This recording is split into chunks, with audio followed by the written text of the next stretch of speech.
Bismillahirrahmanirrahim. Assalamualaikum warahmatullahi wabarakatuh.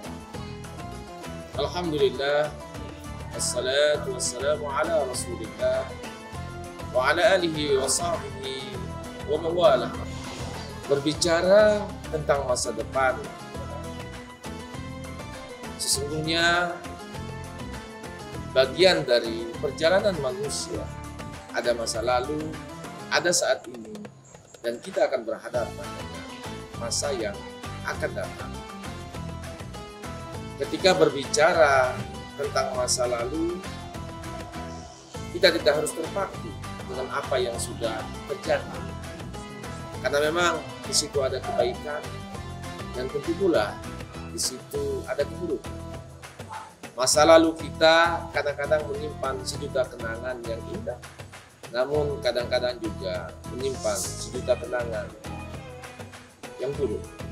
Oleh karena itu, melihat masa lalu tidak harus berlama, cukup kita menjadi sebuah inspirasi dan menjadi sebuah perenungan apa yang sudah kita lakukan pada masa yang lalu untuk kita perbaiki pada masa saat ini.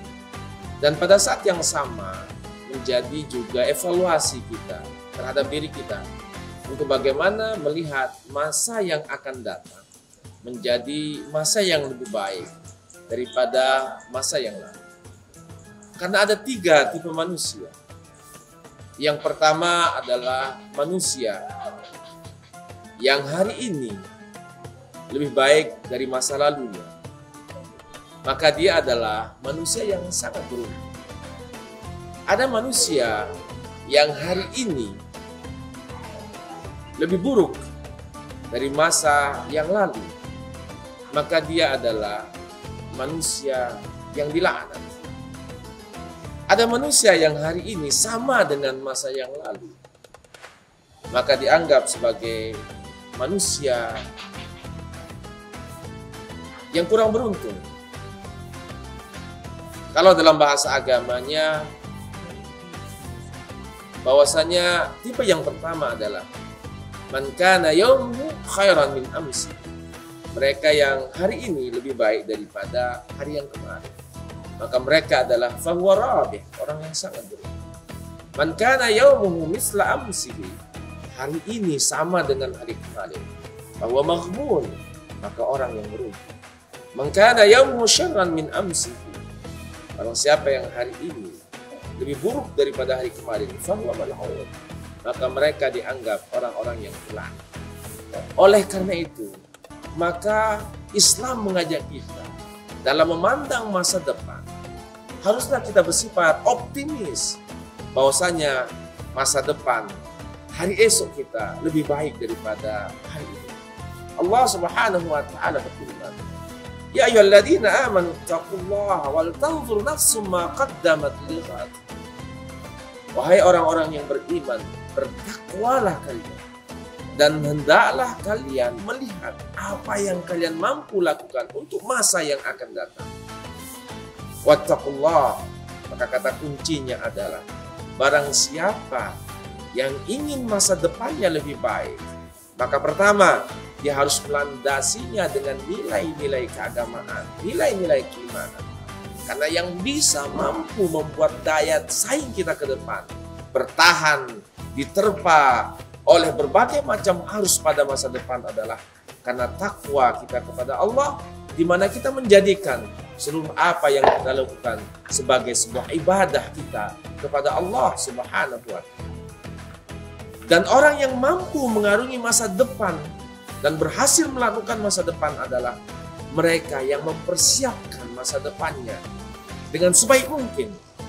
Maka dalam agama tadi Al-Quran disebutkan, wal tanzur nafsum ma qaddamat lighad. Hendaklah mereka melihat apa yang mereka mampu kerjakan pada masa yang akan datang. Dalam arti mempersiapkan segala yang perlu dipersiapkan dalam rangka meraih masa depan yang lebih baik. Tentu banyak persiapan para kaula muda yang harus dipersiapkan. Karena kita ingin meraih masa depan yang lebih baik. Maka persiapan kita yang pertama adalah ilmu pengetahuan. Ilmu pengetahuan dan spiritualitas. Mari kita jadikan masa depan sebagai lahan kita untuk beribadah kepada Allah Subhanahu wa Ta'ala. Karena sesungguhnya kehidupan dunia ini hanya sesaat. Masa depan kita yang sesungguhnya adalah ada di akhirat nanti. Maka kalau kita jadikan semuanya sebagai sarana untuk beribadah kepada Allah, maka kita akan mendapatkan dunia dan kita juga akan mendapatkan akhirat. Jangan sampai kita hanya mendapatkan dunia saja, masa depan kita indah, tapi tidak bernilai akhirat. Atau ada orang yang melakukan masa depannya seolah-olah bernilai akhirat, tapi hanya bernilai dunia saja. Walal akhiratu khairul laka minal ula. Dan itu adalah masa depan kita yang jauh lebih baik daripada kehidupan dunia. Maka tantangan kita ke depan, bagaimana menjadikan masa depan kita sebagai ladang untuk meraih kebahagiaan di dunia, sekaligus untuk meraih kebahagiaan di akhirat. Dan yang kedua, untuk mencapai masa depan yang baik, maka dibutuhkan persiapan-persiapan yang matang. Belajarlah dari kegagalan masa yang lalu. Belajarlah dengan banyak membaca. Belajarlah dari kehidupan, cerita-cerita orang pada masa yang lalu. Sehingga dengan demikian kita bisa mempersiapkan diri kita sebaik mungkin. Karena kadang-kadang kebaikan dan keinginan yang kuat yang tidak disertai dengan persiapan yang matang, tidak mustahil akan dikalahkan oleh kebatilan yang dipersiapkan dengan matang. Al-haqqu bila nidhamin qad yaghlibuhul batilu binidhamin. Angan-angan kita untuk masa depan kita yang baik, tapi tidak kita rancang sedemikian rupa, tidak kita persiapkan dengan baik, maka tidak mustahil arus globalisasi, arus peradaban modern akan mampu menggerus nilai-nilai yang ada dalam diri kita, dan kita tidak berhasil menaklukkan masa depan, tidak berhasil menjadi pemenang bagi masa depan, karena kita tidak merancangnya dengan rancangan yang baik. Oleh karena itu, maka anak-anak muda memiliki masa dan waktu yang cukup panjang untuk merancang masa depan yang lebih baik. Jadikanlah iman dan takwa. Lalu puasa ini kita melatih diri kita untuk bisa menahan emosi kita, melatih diri kita untuk bisa menahan agar kita bersabar, melatih diri kita agar terus berjuang walaupun kita dalam keadaan yang lapar dan dahaga. Perjuangan kita ke depan penuh dengan tantangan. Hanya orang beriman, bersabar, dan kemudian motivasi yang kuat, pantang menyerah.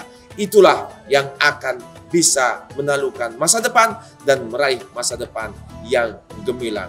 Mudah-mudahan dengan nilai-nilai yang ada di dalam bulan Ramadan, anak-anak muda bisa mengambilnya, dan kemudian 11 bulan yang akan datang kita bermujahadah dan berjuang untuk meraih masa depan kita yang sukses berdasarkan kepada nilai-nilai yang Allah Subhanahu wa Ta'ala latih kita di bulan Ramadan ini. Wallahu a'lamu bissawab. Wallahul muwaffiq ila aqwamit thariq. Wassalamu alaikum warahmatullahi wabarakatuh.